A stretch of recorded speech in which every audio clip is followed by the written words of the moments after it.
औज़ुबिल्लाहिमिनश्शैतानिर्रजीम बिस्मिल्लाहिर्रहमानिर्रहीम अस्सलाम वालेकुम टाठियो बच्चों अस परो 6th साइंस तो सोन टॉपिक वो सॉर्टिंग मटेरियल्स इनटू ग्रुप्स अस वुचो कि यम जन रोजमर्रा की चीज़ तो तिमन तम कर स्कूलस अंद पक या कर एक्टिविटी या पन्निस गरस मज तुल यम चीज़ थ यम सारी कर जमा पत कर यम अलग अलग सॉर्टिंग कर प्लास्टिक चीज़ थ अलग या यम जन राउंड शेप तम थ अलग तथ मज इन ईटेबल्स तथ मज इन यम बाकी यम जन आसन टम्बलर्स वगैरह बर्तन आसन इम ती इन या स्टून वगैरह सु ती तमन राउंड चीज़न में इथे कन थ वुच अम प्लास्टिक चीज़ क्या क्या तम कर अलग यह सॉर्टिंग यम ते जन ऑब्जेक्ट्स यम चीज़ यम ग्रुप करान यमन सॉर्टिंग करान या ग्रुप बनावान on the basis of their shape और the materials they are made from यानी कि यमन किस शेप अस वुच कि गोल शेप यम ते राउंड शेप यम कर अलग या मटेरियल्स यम जन ऑब्जेक्ट्स के मटेरियल बनाम प्लास्टिक कर अलग स्टील वगैरह कर अलग वो करो activity let us collect some let us collect as many objects as possible from around us. Each of us could get everyday objects from home, and we could also collect some objects from the classroom or from outside the school. What will we have in our collection? Chalk, pencil, notebook, rubber, duster, a hammer, nail, soap, spoke of a wheel, bat, matchbox, salt, potato. We can also list objects that we can think of but cannot bring to the classroom. For example, wall, trees, doors, tractor, maid, road. दपा यम हसे असे अस करो Yemen मतलब चीज करो अस collect यम जन अस अंद पक आसान छ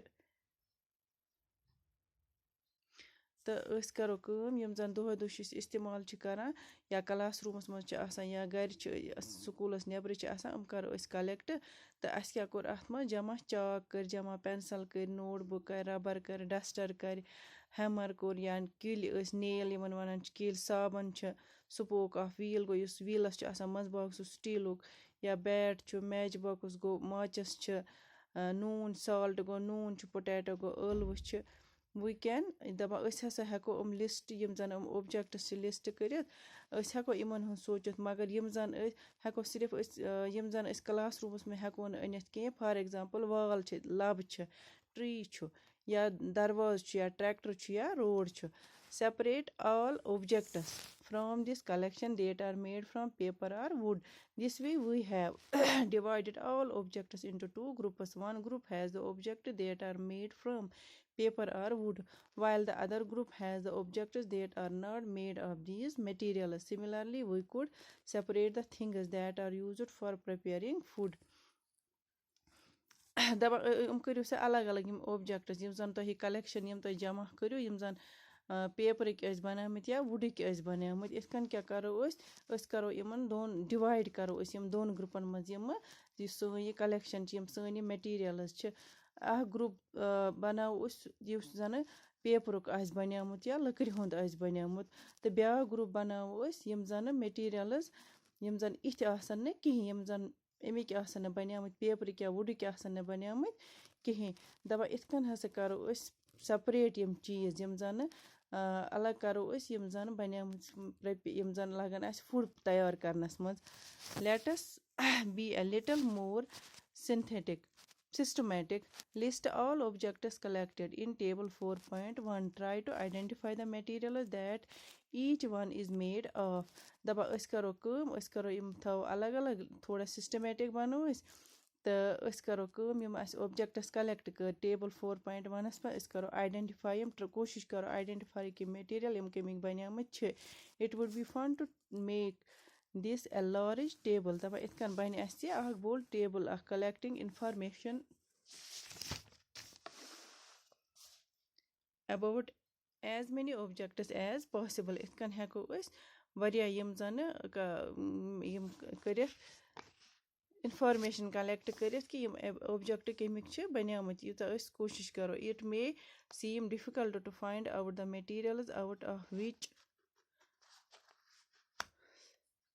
some of these objects are made. In such cases, discuss with your friends, teacher and parents to identify the material. Daba asya se baz difficult ki material yim zan yimon objectan hindi asan baniyamut im hek gasan as thoda wuchin difficult magar is karo at cases mus panin friend and teacher ya parent se discuss the im heko karit identify. With the table 4.1 to objects and the materials they are made of. Objects to plate, pen, blackboard. Emek kem plate kemiuk as baniamut ya pen kemiuk as baniamut ya blackboard kemiuk as baniamut. Materials they are made of kem material suppose plate baniamut steel uk te heke asit glass te sheeshuk te heke asit ta plastic uk te pen hek plastic uk te asit metal uk te asit blackboard ya hek wood uk te asit ta iron nail hund asit yani lakri hund te ta shistru te pat gay activity 2. Table 4.2 lists some common materials. You can also add more materials in common column 1 that are known to you.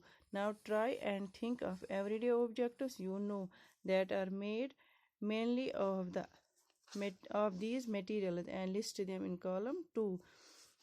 Daba wasa wuchu table 4.2 yath maz ki common materials. Us hako ath maz add te karit ki materials in column 1 maz.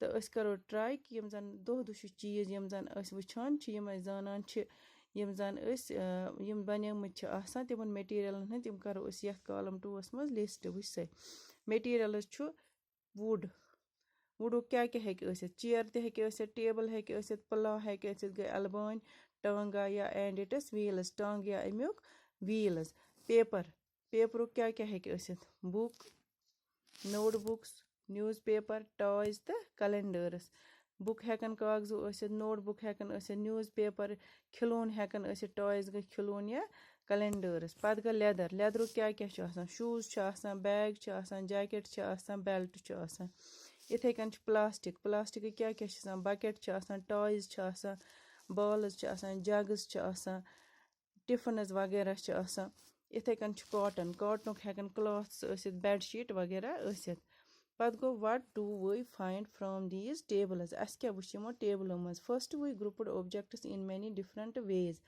Godneth kar asyamo group man objects hin mukhtalif tariqan maz. We then found that objects around us are made of different materials. As wush ki yem te zan as cheese and pik chu mas mukhtalif material hin banyamut. At times an object is made of a single material.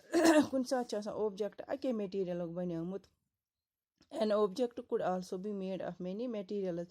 Ak object hek variahan material hund asmut te banayumut ith kan zane ke plate chu ase ich steel uk te hekan baniyat glass uk te hekan baniyat plastic uk te asan banayumut and then again one material could be used for making many different objects ya ith kan wucho is ke Aki material hekan variah cheese te banayamut different cheese te hekan ya mukhtalif cheese hekan banayamut asmut ith kan zan wood ch banawan chair te banawan table ch banawan tanga ya wheels वगैरह ch banawan what decides which material should be used for making any given object it seems that we need to know more about different materials daba kya kus cheese ka decide ki material kath चीज सी कुछ material इस्तेमाल करना इन खतर हसा छ असे जानन मुख्तलिफ बाकिन इमन मटेरियल मुतलिक मुख्तलिफ मटेरियल मुतलिक पर सुबह प्रॉपर्टीज ऑफ मटेरियल्स